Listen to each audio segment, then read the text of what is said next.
안녕하세요. 오정의 속속 경제 오정관입니다. 지금 이제 그 부동산 증시 암호 편을 시작하도록 하겠습니다. 오늘도 뭐 이쪽에 그 가장 큰 뉴스는 역시 그 광명시흥 쪽에 LH공사의 직원들의 부동산 투기가 가장 큰 문제로 좀 대두가 되고 있는데, 또 해결도 지금 시원찮은, 국민들이 납득할 만큼의 시원한 해결책을 내놓고 있지 못하다 하는 것이 오늘 큰 뉴스가 되겠습니다. 그러면은 제가 준비한 자료를 보시면서 말씀을 나누도록 하겠습니다.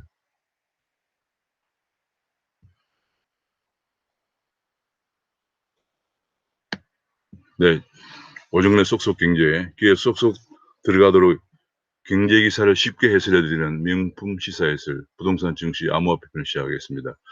구독, 좋아요, 알림 설정을 해 두시면은 제가 업로드할 때마다 어 기사를 쉽게 들으실 수 있겠습니다.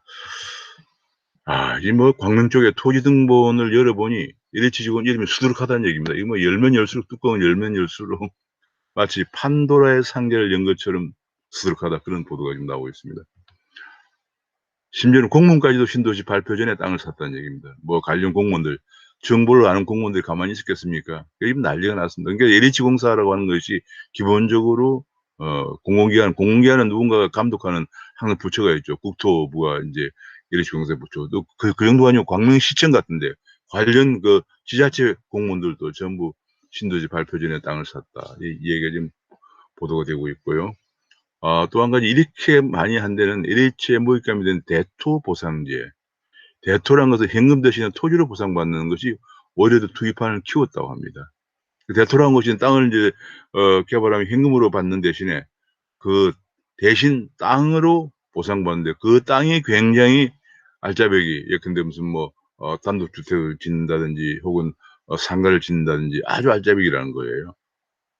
그것도 심지어는 이제 LH공사 직원들이 설계해서 자기들이 보상받는 거죠. 그러니까 정말로 알짜배기 땅을 인제 그렇게 대토를 받겠죠. 이것이 투기판을 키웠다, 그런 얘기입니다. 야, 이게 뭐 대토가 보상이 2021년, 이 20년, 이게 뭐 규모가 어마어마합니다. 이게 9조 원, 7조 원, 20 년이면 7조 원, 금년 같은 경우에도 9조 원 뭐. 야, 그러니까 이게 어마어마한 땅을 그야말로 자기들이 설계해서 아주 알짜배기 땅을 보상받는 대토 보상제가 투기판을 키웠다. 그러니까 여기에 못 들어가면 어떻게 보면 막 LH 내부에서는 못 들어가면 바보 취급당할 그런 분위기가 아니었나 싶습니다. 좀 이따 한번 보겠습니다. 이번에 그래서 인제 이번에 광명시흥뿐이 아니고 인천 계양이라든지 남양주 왕숙지구, 신도시, 3기 신도시가 지금 5개 지역이 발표되고, 이번에 광명시형이 인제 6 번째 지역으로 발표했는데 이런 문제가 생겼는데, 조사해 보니까 지금 현재 언론 보도에 의하면 인천 계양이나 남양주 왕숙까지도 투기 크 의혹이 크게 증가하고 있다. 예를 들면 신도시 발표 전에 땅 거래가 최대 5배까지 증가했다, 평상시에 비해서. 하남시 같은 경우에는 뭐 지금 발표 전에 2018년 12월 19일에 발표했는데, 2018년 9월 달만 해도 73 건의 부동산, 아니 235 건의 거래가 있었는데 472 건으로 증가했다든지, 고양 같은 경우도 480 건이 있었는데 611 건으로 했다든지, 이렇게 해서 언론에서는 최대 5배까지 땅 거래가 크게 증가했다, 그렇게 보도가 되고 있습니다.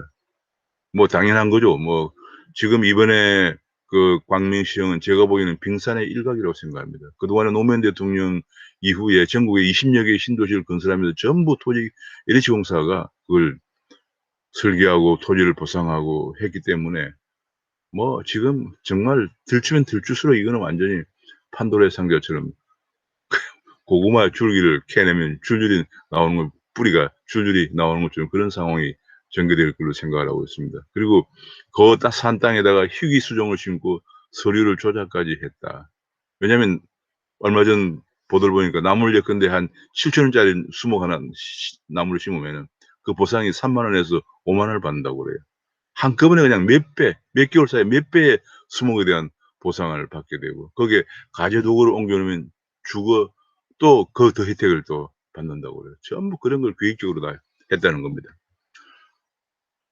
LH에 다니면서 농사 경력 7년이라고 농사 경영 계획서를 엉터리로 내고 고구마를 재배한다고 하면서 오히려 버드나무를 심어 둔다든지 이런 것들이 지금 속속 발견되고 있습니다. 지금 이것이 문제가 더 큰 것이 이렇게 농사를 짓는다고 하는 것에 허위 계획서도 문제이지만은 그것도 물론 당연히 인제 농기법에 저촉이 되고요. 이렇게 농사를 짓는다고 하면서 그 지역 농협에서 땅값의 70% 까지 대출받아서 땅을 샀다는 거예요. 그러니까 내 돈은 얼마 안 들고 땅값의 70% 까지 대출받아 사 가지고 몇 배씩 돈을 버는 이런 일이 지금 뭐 여기저기서 한두 군데가 아니고 일어나고 있기 때문에 지금 난리가 난 것입니다. 그리고 인제 땅을 1000 평방미터 이상 쪼개기 사 가지고 1000 평방미터 쪼개기로 나눠 가졌다는 거죠. 그렇게 되면 1000 평방미터가 기준이 택지 우선 공급권을 주어지는 기준선이라고 합니다. 그러니까 아주 그냥 내부 정보를 최대한 활용한 거죠. 그러면 인제 아주 좋은 단독 택지 같은 걸 가질 수가 있게 되는 거죠. 이거는 뭐 업계에서는 보상 규정을 잘하는 자의 솜씨가 아니고는 도저히 불가능하다. 공공택지라고 개발될 거라고 하는 정보를 너무 잘 아는 사람이 아니고 정보 정도가 아니고 보상 규정까지 잘 아는 사람이고 아니고는 불가능하다. 그런 얘기가 지금 업계에서 지적이 되고 있다고 합니다. 전문가들은 이번 신도시 옆 동네 투기가 더 문제다. 신도시 옆 동네 GTX 건설 예정지 같은 데 또 이런 투기가 굉장히 많기 때문에 지금 전수조사를 해야 된다. 그런 얘기가 나오고 있고요. 그래서 인제 이런 얘기도 있어요. 사실은 그 신도시가 들어선데 그 들어선 도시 지역에 사는 것은 쪼끔 하수라고 그래요. 더 인제 그 상급은 바로 그 도시 바로 옆에 GTX라든지 이런 거 들어오는데 더 그런 데를 사두는 거 그것이 인제 상수인데 그런 정보도 알아야만 할 수 있는 거죠. LH공사는 입사 초부터 땅 투자 얘기가 만연돼 있다. 예를 들면 "공동 매입해서 묻어둬라." 이런 얘기들이 LH 입사 초부터 만연돼 있다고 하니 LH공사의 지난 뭐 거의 아까 제가 말씀드렸지만 노무현 대통령 때부터 전국에 땅을 파헤치기 시작했거든요. 20여 개 기업 도시 핵심 도시를 건설해 왔으니까요. 뭐 그냥 만연해 있는 거죠. 그러니까 LH공사의 내부의 문화를 대충 짐작하게 하는 기사가 실렸습니다. 그래서 내부도 감사를 하긴 하는 모양인데 공공주택 분양할 때도 또 내부 거래를 한다고 그래요. 감사에 적발돼서나 경고 주의 정도에 그치고 말았다. 취업 규칙을 어기고 선착순 분양에 참여했다. 공공 분양에도. 자 이런 데도 LH가 주도하는 공공 분양을 지금 계속 해야 되는지 누차 여러 전문가들이 안 된다고 지적을 하고 있습니다. 특히 인제 오늘 아침 매일경제에는 변창흠 장관이 LH공사 사장 시절에 비리가 공교롭은지는 모르겠습니다. 2019 년에 23 건으로 최다를 기록하고 있다. 그런 얘기가 나와요. 특히 그 시형 투기 시점과 공교롭게 겹치고 있다는 보도가 나오고 있고요. 또 산 넘어 산인데 LH공사에서는 퇴직자에까지도 관련된 부동산 관련 일감을 몰아주었다는 기사가 또 나왔습니다. 작년에 LH공사의 용역을 수의계약으로 준 것만 해도 11개 사가 된다. 뭐 그런 얘기가 나와 있고요. 그렇게 되면 인제 예를 든 건데 LH 출신이 창업해서 2달 만에 17억 원의 계약을 따냈다. 뭐 그런 얘기도 좀 나와 있습니다. 이게 완전히 지금 뭐 이 공직자로서의 근로윤리나 도덕이 완전히 붕괴된 조직이라고 밖에 볼 수 없어요. 이 정도면은 재직 중에는 부동산 투기하고 퇴직하고 나면 또 관련 또 용역을 또 수주해서 사업을 하고 말이죠. 뭐 다는 저는 근무하는 사람이 다 그렇다고는 보지는 않습니다만 이런 근무 분위기가 만연돼 있다는 것이 너무 안타깝습니다. 그래서 2천만 원이 넘는 거래를 모두 조사한다. LG 직원과 가족 10만 명의 계좌를 뒤진다고 하는데 더 어제 인제 발표를 했는데요. 우스꽝스러운 것이 성남민심은 세종시와 GTX 등도 포함시켜라 이렇게 얘기를 하고 있고요. 그런 가운데 어제 발표한 것 중 하나가 아니 박근혜 정부 때부터 포함한다는 거예요. 왜 박근혜 정부 때를 포함합니까? 완전 물타기 시기죠. 그러니까 2013년부터 조사한다. 사실은 3기 신도시 2018년부터 시작됐거든요. 근데 뭐 때문에 2014년부터 조사하느냐. 5년 동안 계획을 세우고 준비를 해 왔을 것이기 때문에 조사한다. 아니 5년 전에 5년 후에 신도시를 건설할 것이라고 한국처럼 그야말로 정책이 조변석기하는 국가에서 5년 뒤에 건설할 것이라고 검토하고 있다고 해서 거기에 땅을 미리 사두는 사람이 얼마나 되겠습니까? 그런 정보를 가지고 내부 정보를 가지고. 어제 어저께는 어제 인제 그 발표를 했는데 박근혜 정부 때 2013년부터 포함을 한다. 그런 얘기를 했습니다. 그래서 인제 조사단도 정부 합동 조사단에서 정부 합동 특별수사본부로 넘어가는데 국무총리실에서 국가수사본부 이번에 신설되는 국가수사본부가 담당을 한다. 그런 얘기예요. 그래서 2013년 12월부터 부동산 거래를 3기 신도시 대상 6곳 전부를 조사한다. 그런 얘기가 나왔습니다. 지금 야당은 뭐 계속 또 무슨 일자리 뭐 없어도 전 정부 뭐 계속 전 정부 탓만 하는 물타기 수사냐 그런 비난이 쏟아지고 있고요. 결국은 어제 그 얘기하면서 조선일보 사설에 실렸는데 어제 난데없이 생중계 쇼를 했다. 그 발표하는데 어제 부총리가 발표하는데 생중계 쇼를 했다는 거예요. 이게 무슨 얘기입니까? 마치 TV 중계를 보는 뭐 전국적인 관심권이니까 많이 받겠죠. 마치 박근혜 정부 때도 이런 일이 있었다 하는 분위기를 뉘앙스를 주게 되는 거죠. 참 어이가 없는 쇼들이 계속 일어나고 있는데 국민들이 이제는 수준이 높아서 많이 알고 있습니다. 그에 이어서 인제 부총리 발표에 이어서 총리는 정세균 총리는 강제 수사, 패가망신을 강제 수사를 해서 패가망신시키겠다 이런 강경 대응책을 당정에서 계속 쏟아내고 있는 그런 상황인데 정작 문제는 이 수사는 경찰이 하겠다. 이 생긴 지 얼마 안 된 국가수사본부에서 하겠다 그런 얘기예요. 근데 경찰이 이런 데 전문성도 없고 이제 막 생기는 국가수사본부가 제대로 할 것인가 하는 것에 대해서 굉장히 많은 의혹이 쏟아지고 있습니다. 6대 범죄가 6대 중범죄가 아니라고 해서 검찰은 뺀다고 하는데 오히려 LH의 증거인멸의 기회를 주게 될 것이라는 비난이 나오기 실렸는데 어제 인제 그러다 보니까 대통령이 드디어 검경이 협력해서 발본 세고 나라 그런 얘기를 했는데요. 그러면서도 얘기가 대통령이 검경의 유기적 협력이 필요한 첫 사건인데 그러면서 경찰이 주도한다는 것을 비판을 우려해서 이런 발표를 하면서 또 여전히 기소와 수사권을 분리가 가야 할 방향이다라고 얘기했습니다. 그러니까 경찰이 수사를 하고 검찰은 조언을 해라 그런 얘기입니다. 참 이게 뭐 도대체가 이 문제가 얼마나 심각한지를 잘 이해를 하고 있는지 궁금할 정도입니다. 전문가들은 이기 신도시에 수사했던 전 합동수사본부장은 진작 압수수색을 했어야 되는데 이미 벌써 주요 증거가 인멸됐을 가능성도 있다. 조사에 국토부를 투입한 것은 납득이 안 된다. 그런 얘기가 나와 있고요. 이러려고 검찰 개혁을 했나? 주요 수사에서 검찰은 좋은 정도만 하는 조직으로 전락시키려고 검찰 개혁을 했다는 비난이 신문 사설에도 실리고 있습니다.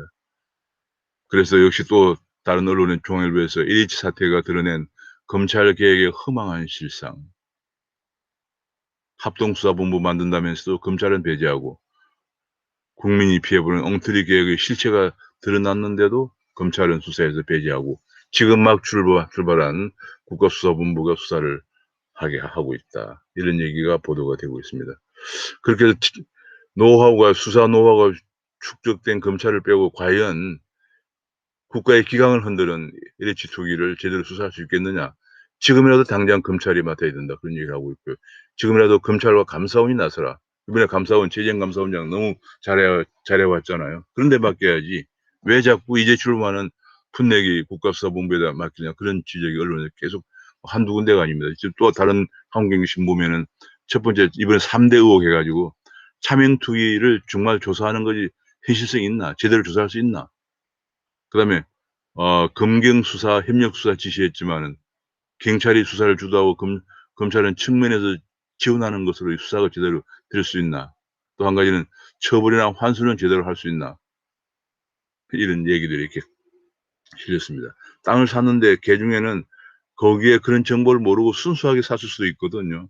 그걸 어떻게 구분하느냐. 내부 정보를 이용했다는 걸 어떻게 입증하느냐 하는 것이 좀 나와 있어요. 그런 세 가지 3대 의혹 쟁점이다. 이렇게 나와 있습니다.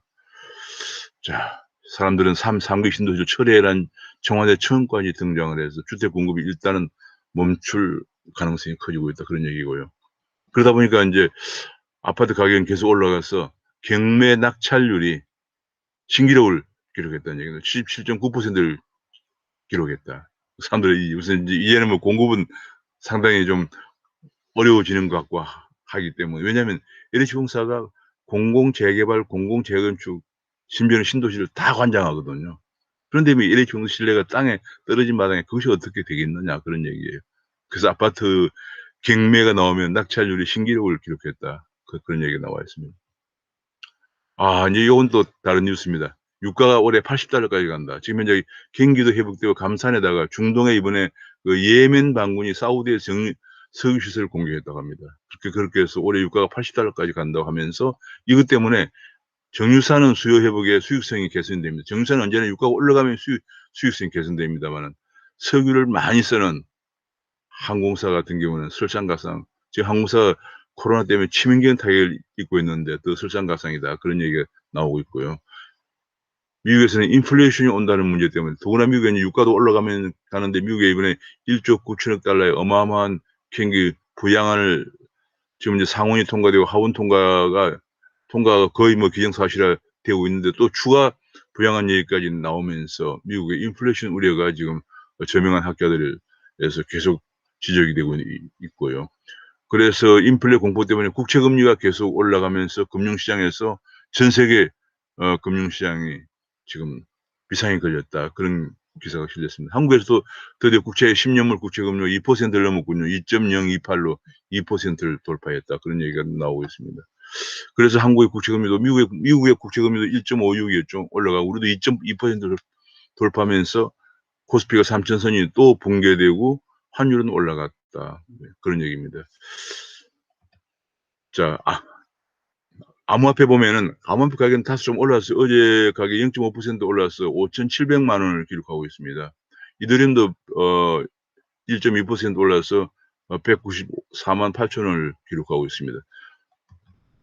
지금 현재 가상화폐 거래는 급증을 하고 있습니다. 지금 현재 2021년 금년 들어서 투자자 수만 159만 명, 2019년 같은 경우에 104만 명이었는데 이것이 159만 명을 증가하고 2019년에 이게 지금 거래가 하루 거래가 1조 3천억 원이었는데 지금 7조 9천억, 8조까지 좀 도달하고 있다. 그래서 지금 암호화폐 거래가 굉장히 좀 활성화되고 있는 굉장히 늘어나고 있는 그렇습니다. 그래서 암호화폐 거래소는 지금 대목을 맞았다. 왜냐하면 암호화폐를 거래하면 거래 수수료가 굉장하죠. 그래서 하루 평균 거래액이 8조 원에 육박하면서 또 투자자도 1회 이상 거래한 투자자가 159만 명으로 증가하면서 거래소가 대목을 맞았다. 그런 얘기고 비트코인은 결과적으로 한 6,580만 원까지 갔다가 어제 5,894만 원에서 지금 등락을 보이고 있다. 그런 얘기가 나왔고요. 마지막으로 한 가지 이제 암호화폐 관련해서 앞으로 이제 중앙은행 CBDC가 이번 중국에서 아주 앞서가면서 중국은 이번에 베이징에서 실험 사용에 성공을 했고요. 또 이번 청도에서 20만 명을 상대로 실험 사용을 하고 내년 2월에 중국에서 열리는 동계 올림픽 때를 계기로 해서 상용화한다. 이런 얘기이기 때문에 이제 CBDC가 이제 바로 그냥 목전에 도달했습니다. 근데 문제는 한 가지 이슈는 이 CBDC하고 비트코인은 어떤 관계가 있느냐. 왜냐하면 비트코인은 민간이 발행한 화폐고 CBDC는 중앙은행이 발행한 법정 디지털 화폐거든요. 그래서 그런 관계가 어떻게 겠냐 이런 얘기들이 많이 나오고 있는데 제 생각으로는 CBDC 같은 경우는 이제 중앙은행이 발행하는 것인데 전체적으로 보면 아직 비트코인은 사실은 그 비중은 크지 않습니다. 예를 들어 비트코인의 시총이 한 1조 달러 정도 되는데 미국 연준 하나에 보는 통화가 지금 5조 달러거든요. 전 세계의 폰은통화폐만 20조 달러가 넘는 상황이기 때문에 뭐 CBDC는 중앙은행 CBDC, 중앙은행 디지털 화폐는 법정 통화로서의 그 기능을 하면서 또 비트코인은 비트코인대로 그런 또 기능을 또 하지 않을까, 그런 세력을 생각하고 있습니다. 신한금융이 내놓은 화폐의 미래 보고서에서 금 같은 저장 수단으로 매력이 있을 것이다 하는 그런 보고서를 냈다고 언론이 보도를 하고 있습니다. 오늘 이 파트는 여기서 마칠까 합니다. 지금 이제 가장 중요한 것이, 지금 뭐 LH공사의 부동산 투기가 일파만파입니다. 이게 아마 뒤지면 뒤질수록 그야말로 엄청난 사건들이 아마 드러날 겁니다. 경우에 따라서는 LH공사의 존립 자체가 지금 위협을 받을 가능성이 있고, 우리나라에 이런 걸 계기로 해서 공공주도의 LH공사가 중심지었던 공공주도의 주택정책 근본적으로 민간 주도로 전환하는 그런 계기가 되어야 될 것으로 저는 생각을 하고 있습니다. 오늘 여기서 마치겠습니다. 감사합니다.